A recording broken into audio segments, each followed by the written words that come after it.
Hi everyone, welcome to the CZ Armor channel. Today I'm going to talk about something very simple. I didn't think about putting a video together just for this, but I've seen enough people having trouble with this in competitions or even shooting recreationally, where to the point that maybe it is a good idea to spend a few minutes talking about it. And what I'm going to talk about here today is the set screws, the adjustments that you have in your trigger. So they control over travel and pre-travel, and I'm going to talk about a little bit more on how to adjust them, how to properly adjust them, and what can happen, what can go wrong when they are not properly adjusted. Before we get to that though, let me put this disclosure out there for the YouTube police. During this video, there will be no modification, no installation of aftermarket parts, no performance tuning, changing anything to this firearm. All I'm going to be talking about here today is a OEM part of the gun, of the firearm, that is present in the trigger shoe, and it's in its manual. So if you're ever curious to look into the Shadow 2 manual, I'm going to be talking about the part number 55 that is right here in the manual. If I can get that in the video. It's, if you look at the description, part 55 is the trigger screw. So all I'm going to do in this video is explain the function of this part, how it works, what can go wrong if it's not properly adjusted, and so on. Okay, with that out of the way, let's talk about the set screws themselves. So you're going to have one, two, or none set screws in trigger shoe. For Shadow 2, like the OEM will come with, the OEM's trigger shoe will come with one set screw in the trigger face, in the trigger shoe face right here. You might have an aftermarket trigger, and that's going to bring another set screw at the top. So you're going to have two, one at the top, one at the bottom. Let's talk about the one at the bottom that is present in every Shadow 2 trigger out there. So the one at the bottom adjusts what we call over travel. So what is over travel? So as I'm pulling the trigger here, if I pull it slowly, you're going to see the hammer moving back until the hammer falls. It's hard for you to notice that on the video, but if you look carefully, you're going to see that after the hammer fall, I keep pressing the trigger a bit more. That part of the trigger that continues to be pressed after the hammer already failed, it's what we call over travel. Why you don't want too much over travel, or the less over travel you have, the shorter your reset is going to be. So if you look at the reset, like as much as my trigger needs to go forward here to be ready to shoot again, to reset, the more I have, the more over travel I have, the longer this distance is going to be. I hope I'm making sense, but this is why adjusting this set screw is important.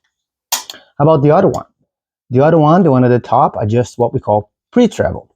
So what is pre-travel, and why do you want to adjust it? Pre-travel is what we call take up. This is slack, right? Is this movement here. How much you move that trigger, kind of when the trigger feels loose, it's not really touching anything. It's not actually pushing your hammer back in double action in this case. So I move this much, then touch it, the hammer, then start pushing the hammer back, right? So why do you want to have less or more pre-travel? That's kind of a personal preference. I actually know people that like a little bit of slack. Some others like more, some others like less. But this is kind of what it is. For if you're doing like a reach reduction kit or anything like this, if you have small hands and you want that trigger reach and double action to be less, the minimum possible, then you want that set screw to be adjusted to have minimal pre-travel as possible, because you will be moving your trigger backwards like this. All right, so let's talk about what can go wrong. With your over travel, with the bottom set screw here, the one at the trigger shoe face, what can go wrong here is if this trigger is not really, if you don't have any sort of Loctite or anything, making sure the set screw is locked in place.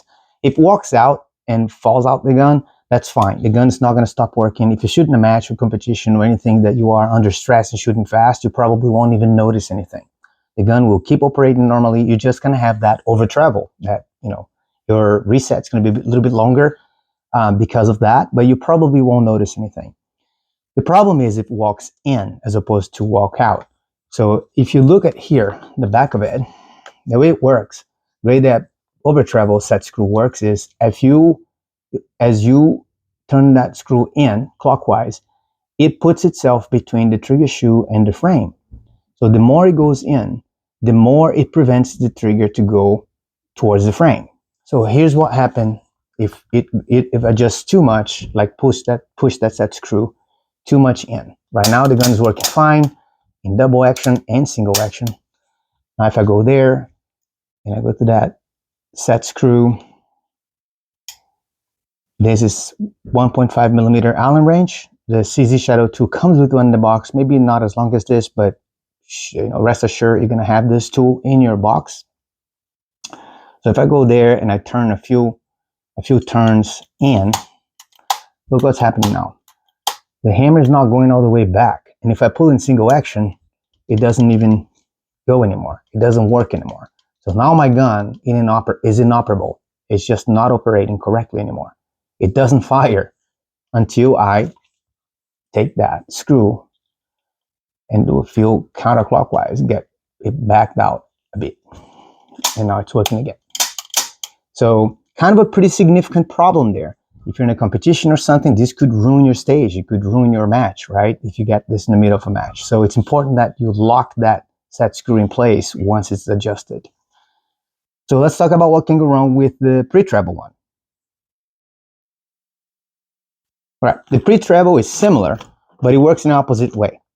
Like if you have the pre-treble one walking in excessively, it's fine. It will cause no problem for you.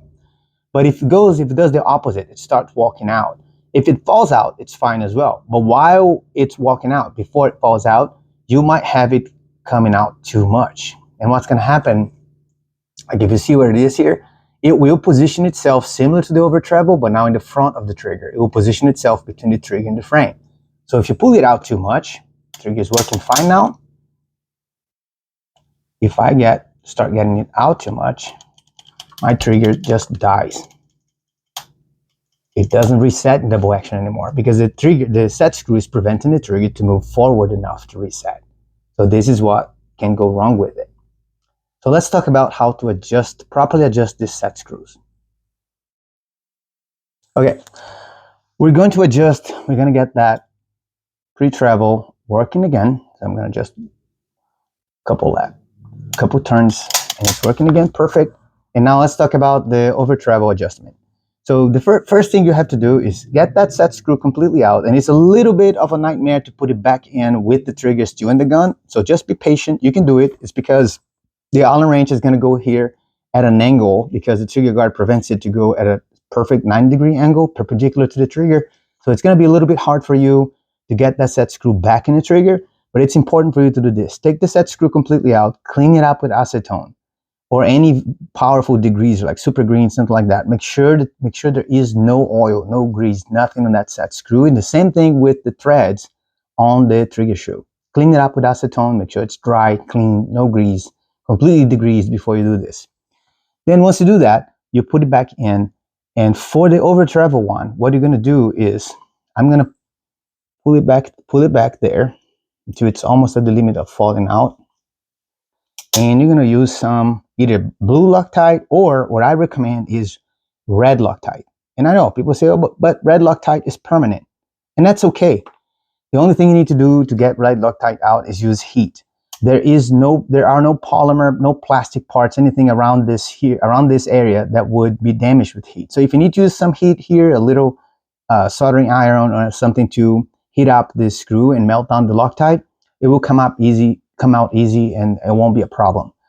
The red Loctite is actually more reliable. So the blue Loctite might just not cure correctly or might not just hold for as long as the red one. And you might have that problem, those issues that we talked about before. So what I'm doing here now is I move the set screw out as much as possible without it falling out. And I'm going to put some red Loctite on it before I go to adjustment. So all I'm doing here is put some red Loctite around the threads, and I'm going to push it in again to make sure that Loctite goes in the threads of the hole there. So get Loctite there, push it in. It takes time to cure, so this can take up to 24 hours to fully cure. So you don't have, it's not like super glue or anything, so you're fine. Just go in there, push it in, and then the adjustment, I'm going to take the excess of Loctite here with some Q-tip.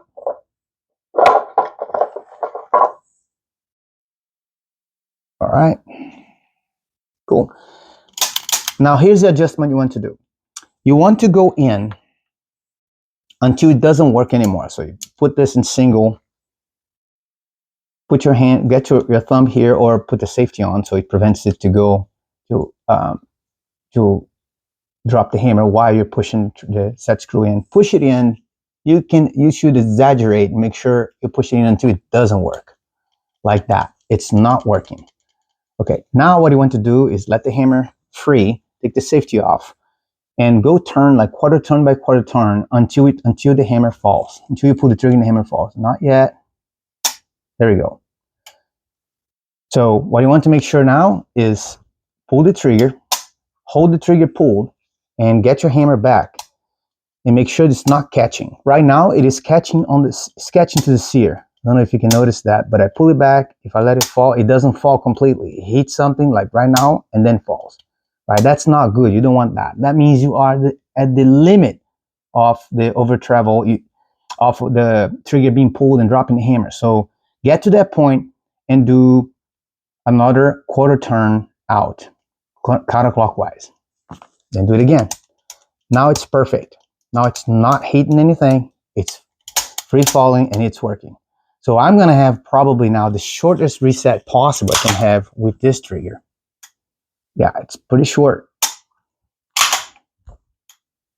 And that's all I want. Now we're going to adjust the pre-travel one. For the pre-travel, same thing before. Same thing I said before. Get the pre-travel set screw out completely, clean up with acetone, good degreaser, super green, whatever you want to use for that. And make sure you also clean the threads on the shoe. Once that's clean, get it in the shoe again. It's going to be a little bit hard, like I said. There's a certain angle here. And then once pull it out a little bit, like I did here, and put right Loctite around the threads.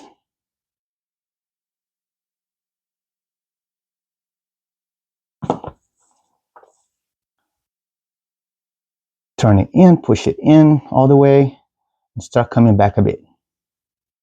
I'm going to use that Q-tip to clean the excessive Loctite that I have here.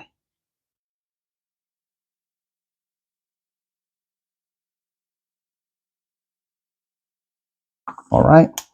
And then let the trigger rest and check how much pre-travel and adjust as much as you want. Like, you have to be careful. My advice is, I know some people like zero pre-travel, like nothing there. That's really at the limit.